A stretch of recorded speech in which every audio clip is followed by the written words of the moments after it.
दरम्यान 1971 मध्ये झालेल्या भारत-पाकिस्तान युद्धानंतरचा हा पहिलाच सराव असणार आहे। या संदर्भात निवृत्त कर्नल अभय पटवर्धन यांनी एबीपी माझाशी सविस्तर संवाद साधत अतिशय महत्त्वाची माहिती दिली आहे। पाहूया। पहलगामच्या घटनेनंतर पाकिस्तान सोबत वाढलेल्या तणावाच्या पार्श्वभूमीवर केंद्र सरकारने सर्व राज्यांना त्यांच्या राज्यांमध्ये मॉक ड्रिल करण्याचे निर्देश दिलेले आहे आणि ही मॉक ड्रिल नेमकी काय असते हेच आपल्याला संरक्षण तज्ञांकडून समजून घ्यायचं आहे।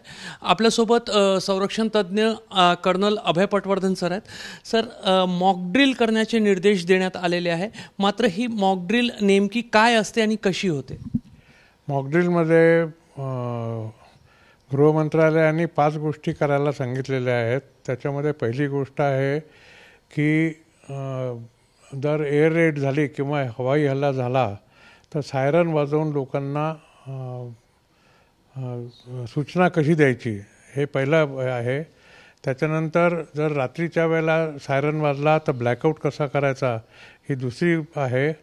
तिसरं आहे की जे तुमच्या इथे हल्ला झाल्यानंतर काही पडझड होईल, दुखापती होतील, त्यांना ट्रीट कसं करायचं किंवा त्यांची सेवा कशी करायची, त्याच्यामध्ये विद्यार्थी, नंतर नगरसेवक आणि NCC छात्र यांचा सहभाग कसा असला पाहिजे हे आहे। चौथं असं आहे की तुमचे जे मोठे मोठे इन्स्टॉलेशन्स आहेत, जसं आपलं इथे अंबाझरी आहे, त्याला कॅमोफ्लॅज कसं करायचं हे चौथा आहे। याप्रमाणे त्यांनी निर्देश दिलेले आहेत, त्याची प्रॅक्टिस होईल आहे। आपण मॉक ड्रिल करतो आहे आणि एका प्रकारे सिव्हिल प्रिपेअर्डनेसची ही तयारी आहे, मात्र खरोखर स्थिती अशी झाली आहे का की आपण युद्धाजवळ पोहोचलो आहे?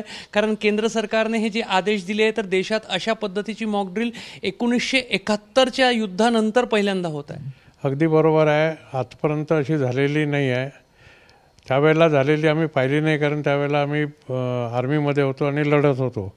पण जे काही आम्ही ऐकलेलं आहे आणि नंतर केलेलं आहे हे 1984 मध्ये अमृतसरला आम्हाला करावं लागलं होतं मॉक ड्रिल याची।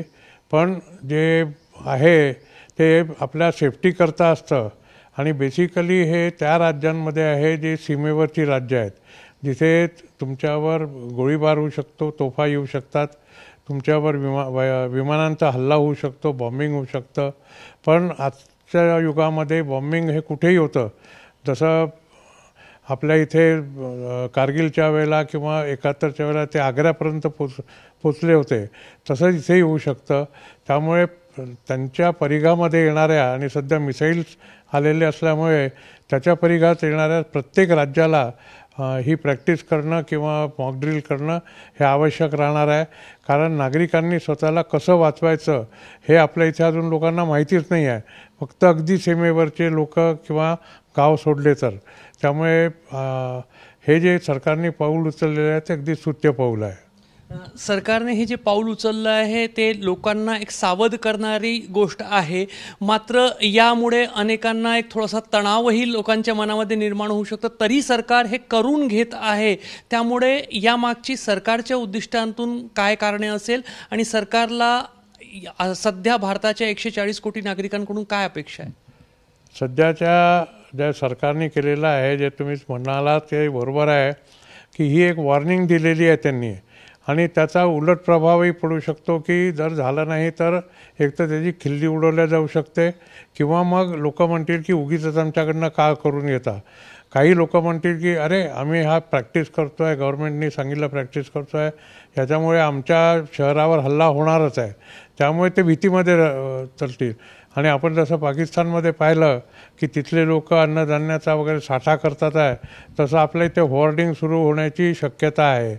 पण सरकारने जेव्हा याची प्रॅक्टिस होईल त्यावेळेला लोकांना सांगायला पाहिजे की हे तुमच्या सेफ्टी करता आहे, तुम्ही होर्डिंग उगीच करू नका। एबीपी माझा, उघडा डोळे बघा नीट।